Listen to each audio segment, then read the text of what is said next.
সাবেক আইসিটি প্রতিমন্ত্রী জুনায়েদ আহমেদ পলকের জন্য ৯ বছরের প্রেম ও বাগদান ভাঙেন অভিনেত্রী নুসরাত ফারিয়া। বিনোদন অঙ্গনে এমন গুঞ্জন উঠেছে, এই অভিনেত্রী সংসদ সদস্য হবার জন্য পলকের সঙ্গে সম্পর্ক রাখতেন বলে শোনা যাচ্ছে। জানা গেছে, সাবেক আইসিটি প্রতিমন্ত্রী জুনায়েদ আহমেদ পলকের মেজাজ খারাপ হলেই ডাক পড়ত নুসরাত ফারিয়ার। এই অভিনেত্রীর ফিটনেসের প্রতি বিশেষ আকর্ষণ ছিল পলকের।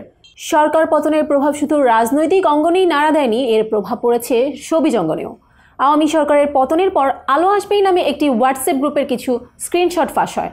এই ঘটনার পর থেকেই বেরিয়ে আসতে শুরু করে শোবিজ তারকাদের সঙ্গে বিভিন্ন রাজনৈতিক ব্যক্তিদের সখ্যতা ও সংশ্লিষ্টতার কথা।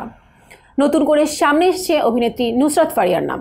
গুঞ্জন উঠেছে, সাবেক সরকারের প্রতিমন্ত্রী জুনায়েদ আহমেদ পলকের সঙ্গে ঘনিষ্ঠ সম্পর্ক ছিল নুসরাত ফারিয়ার। ক্যারিয়ারের শুরু থেকেই সাহসী রূপে ধরা দিয়েছে নুসরাত ফারিয়া।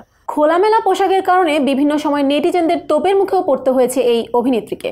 শুধু তাই নয়, অন্যান্য ব্যক্তিদের সঙ্গে বিদেশ ঘুরে বেড়ানো নিয়েও নানান সময় সমালোচনার শিকার হয়েছে এই নায়িকা। দু একটি ছাড়া তেমন কোনো সিনেমা হিট না হলেও পলকের সঙ্গে সম্পর্কের জেরেই নাকি রাতারাতি কোটিপতি বনে যান নুসরাত ফারিয়া। গুঞ্জন আছে, সাবেক প্রতিমন্ত্রী পলকের সহায়তায় শেখ মুজিবুর রহমানের বায়োপিক মুজিব একটি জাতির রূপকার সিনেমায় শেখ হাসিনা চরিত্রে অভিনয় করার সুযোগ পান নুসরাত ফারিয়া। এমনকি পলকের হাত ধরে আওয়ামী লীগ সরকারের এমপি হওয়ার চেষ্টাও চালিয়েছেন এই নায়িকা।